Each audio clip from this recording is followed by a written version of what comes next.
Hi, this is the second tutorial of the Facebook timeline settings.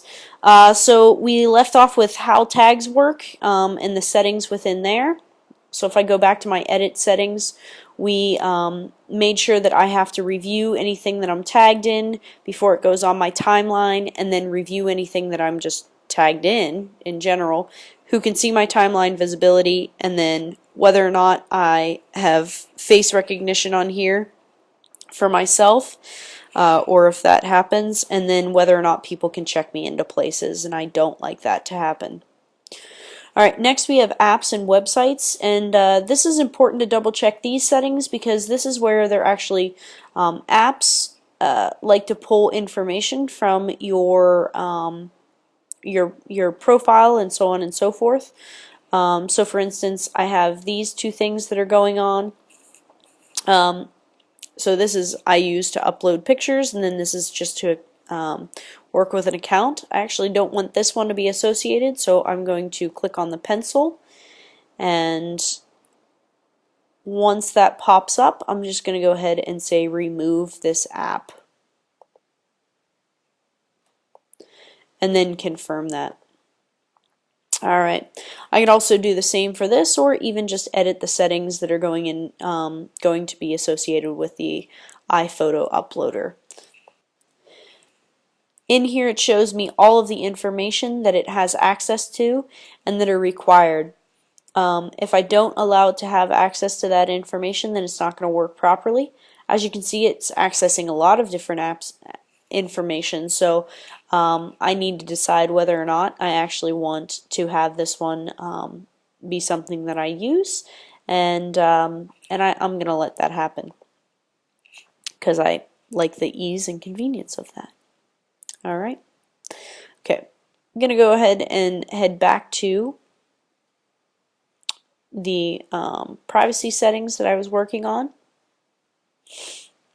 And so here we have how people bring your information to apps. So even if you're not using apps, other people can be pulling information. I actually don't want any of that stuff going to any of those apps because I'm not really a big fan of apps. They're using it for marketing purposes most of the time. Instant personalization.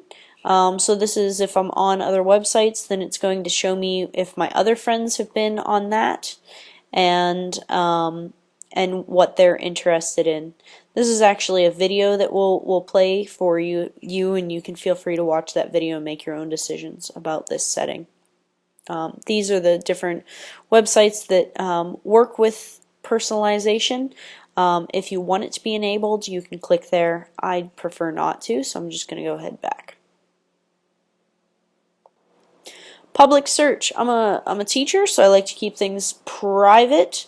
And so in here I'm just going to double check that I have not enabled my public search, so that way that my Facebook content won't be found, so that Facebook timeline, that public page that's going to happen, won't be found in public searches, which is important to me.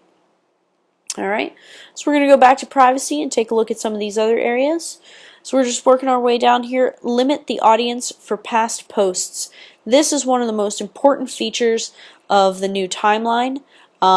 So it's a nice, safe, and secure way to make sure that things that you maybe didn't pay close attention to how you were setting them up, that they're not going to be open to friends of friends or made public. So whenever I click limit old posts, that essentially makes everything that I had posted in the past or interacted with in the past, no matter what the setting is, it's going to change it to just friends. So nothing will be set to public and nothing will be set to friends of friends.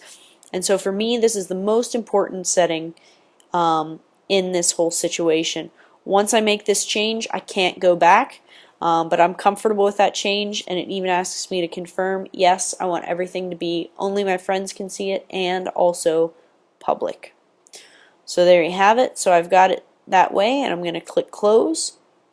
And then finally, if you think you have some stalkers out there, you can go ahead and block people or particular apps that you don't want taking information from you.